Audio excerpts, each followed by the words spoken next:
The oldest temple in Beijing is embracing tradition by handing out free porridge. And despite the freezing temperature, crowds of people are swarming in, eager to sample the fare. Well, this porridge looks rather nice. In China, it is also called the 8-treasure porridge, as its ingredients include a nutritious mix of glutinous rice, red beans, and peanuts. Before it's too cold, let me have a try. The traditional 8-treasure porridge is developed over the ages. The kind served here at a temple usually combines 13 different ingredients, based on the auspicious number in Buddhism. However, 3 more are suggested by Mr. Shen, a scholar of vegetarian culture from Taiwan.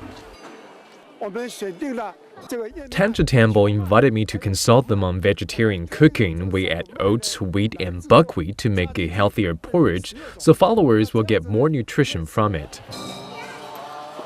While some believe Laba porridge is related to sacrificial rituals held on this day by our ancestors, the temples have different versions.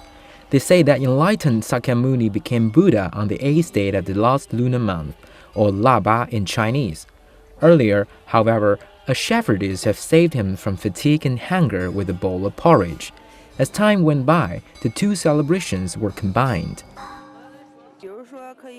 I am a Buddhist. This morning I got up at 5:30 and drove over 30 kilometers to get here. Besides being a tradition, it's also a time to pray for blessings for family and friends. However, most people crowding into the temple are not Buddhists, but simply visitors. They have traveled to the western suburbs of Beijing to take in the nice scenery and, of course, the porridge. 3 of my family members and my neighbors came together this morning. I want my son to experience the traditional celebration here. It's also a blessing for the coming new year. According to the organizer, they have been preparing for this event for a month. It has taken 10 hours to just cook the porridge, all the ingredients donated by Buddhist followers. We have cooked almost 30 big barrels of porridge for this Laba Festival, not only for visitors. After this event here, we will take porridge to elderly people at nursing homes and give them blessings for the coming year. A bowl of porridge stands for the benevolence of giving.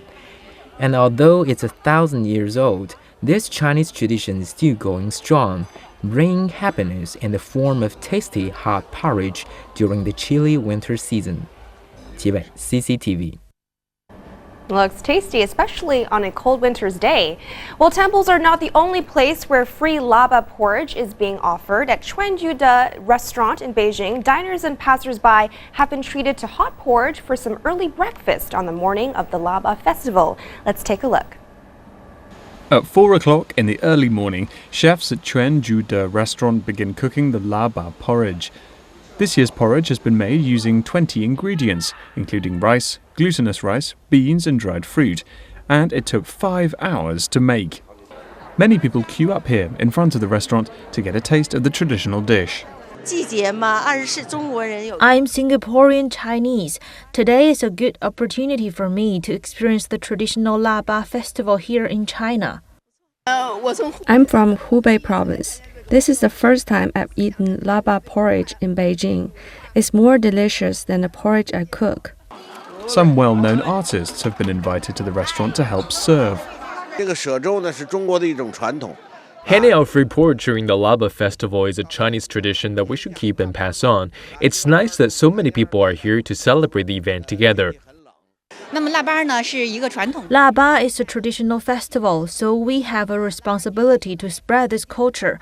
We hope more young people will participate so that our traditions can be passed on.